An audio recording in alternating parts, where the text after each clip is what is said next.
This is likely the most detailed motorcycle breakdown video on the entire internet. You will get to know every single part of a motorcycle and their specific functions. The video is quite long, but watching it until the end will turn you into a motorcycle expert. This is the motorcycle engine used to provide the forward power for the bike. This is the motorcycle frame. The frame acts as the skeleton of the motorcycle.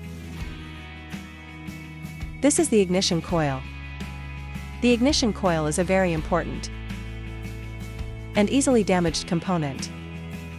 Its role is to convert low-voltage electricity into high-voltage electricity, to supply the spark plug for generating electric sparks, thereby igniting the air-fuel mixture in the combustion chamber. This is the engine's throttle body. The throttle is controlled by the throttle cable, regulating the amount of air intake for the engine. The more you throttle, the wider the opening angle of this butterfly valve. One end connects to the engine's intake manifold, while the other connects to the air filter. Thus, it is also known as the throat of the engine. Since most motorcycles use intake port fuel injection, the fuel rail is mounted directly on the throttle body. The fuel rail's job is to ensure sufficient fuel and distribute it evenly to the fuel injectors fixed on the fuel line.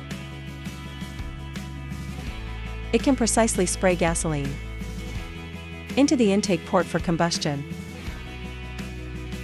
The fuel rail is supplied by the fuel pump inside the tank. The fuel pump draws gasoline from the tank and pressurizes it, then sends it through the injector nozzles on the fuel rail. The fuel then enters the intake port for combustion.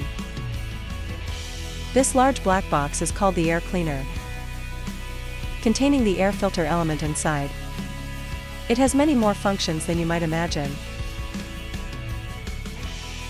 Not only does it filter air to extend the engine's lifespan, but it also connects to several crankcase breather hoses. The breather hoses allow blow-by gases from inside the engine to be sucked back into the engine for combustion, preventing environmental pollution. Additionally, a well-designed air intake system can allow the engine to draw in pressurized air at specific RPMs during intake, thereby playing a role in regulating the engine's power curve. This is the engine's exhaust pipe. There are 2 oxygen sensors on the exhaust manifold, used to detect the oxygen concentration in the exhaust. If oxygen concentration is high, the injectors will spray more fuel. If oxygen concentration is low, the injectors will spray less fuel. This white aluminum box is the main radiator of the engine. The black part on the radiator is its fan, used for forced cooling. The radiator is connected to the engine via water hoses. One hose connects the bottom of the engine, and the water pumped to the lower part of the radiator. This is the radiator's inlet hose. One hose connects the upper part of the radiator to the upper part of the engine. This is the outlet hose. The radiator principle is the same as the air conditioning cooling principle in our residential areas. Inside the engine's water jacket, the coolant is driven by the water pump, entering from the bottom and exiting from the top, ensuring the cooling water fills the entire system to achieve the heat dissipation effect. This is the engine's coolant reservoir tank. We can check the coolant level using the scale lines. The reservoir is connected via a thin transparent hose to the main radiator. When the internal pressure of the main radiator becomes too high, the valve on the radiator cap will be pushed up, and the fluid will flow through this small hole into the reservoir. thus balancing the pressure of the radiator system. This black iron box is the rectifier/regulator. Because the engine generates AC electricity, and the voltage increases with higher engine speeds, alternating between high and low. So, a rectifier is needed to convert AC to DC and regulate the voltage to around 14 volts. The wiring for this rectifier has 3 inputs and 2 outputs, indicating the engine uses a 3-phase AC generator. This small silver box is the engine's ECU. It acts as the brain of the engine. The ECU receives various signals from sensors, such as air mass flow, throttle position, and coolant temperature. Based on these input signals, the ECU will calculate the optimal fuel injection amount, ignition timing, and other parameters to control the engine's operation. This is the motorcycle's fuse box.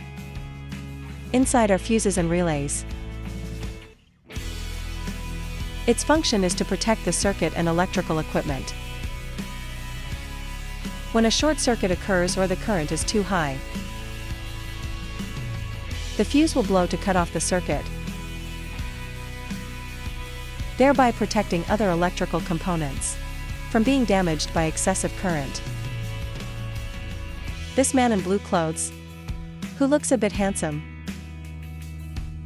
is showing you something that is not the legendary Lifetaker 3000. It's the main wiring harness of the motorcycle. It connects the electrical components with the generator and the battery to transmit electrical energy. Although the main wiring harness looks very complicated, it is actually not simple at all. For high-quality motorcycles like the RM35, a European standard wiring harness is used. After all, failures in the main harness are very difficult to repair. This is the ABS pump unit of the motorcycle. It consists of motors, solenoid valves, and an ECU.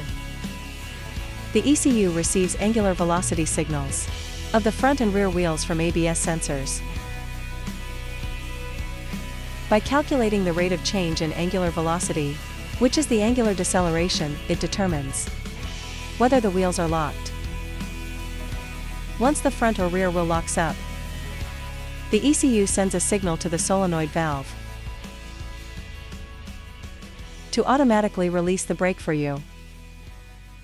Due to its very high working frequency, ABS can significantly improve our riding. Safety. A dual-channel ABS pump has 4 holes.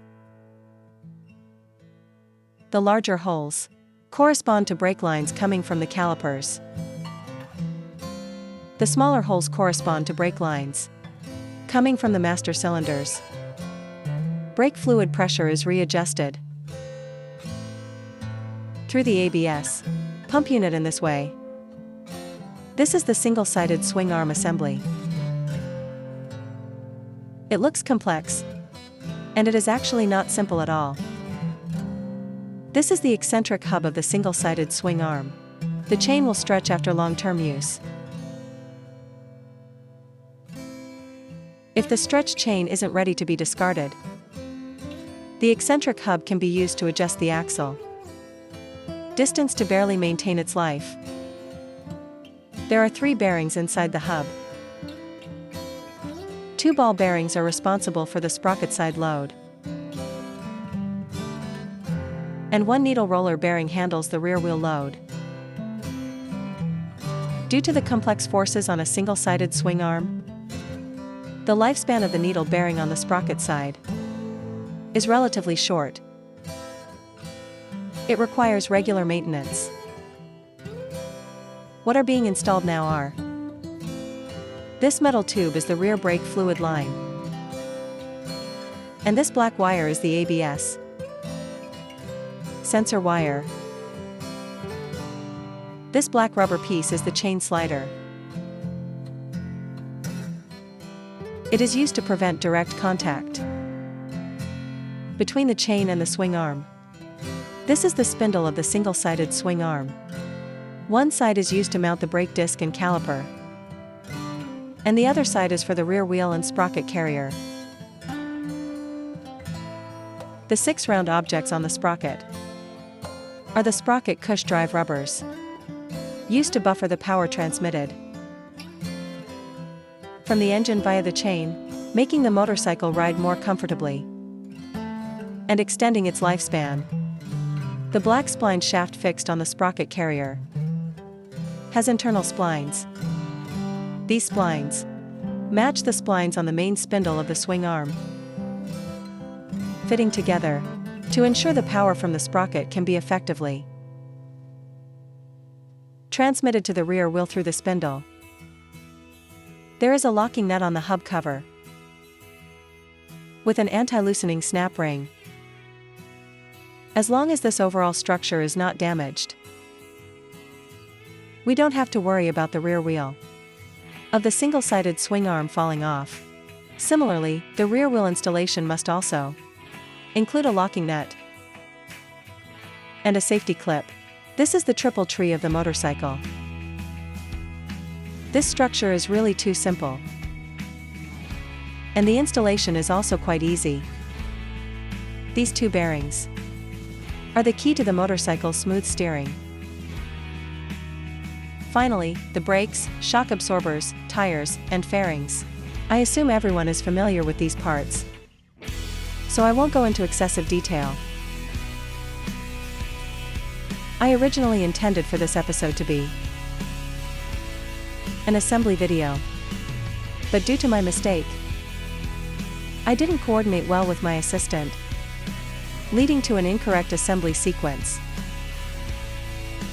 If I edited it as is, many friends would find it confusing.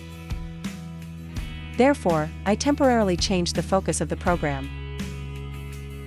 If you want to see me successfully assemble it, or want to see more motorcycle restoration and detailing content, please give me a triple like, follow, share. I will work hard to keep updating.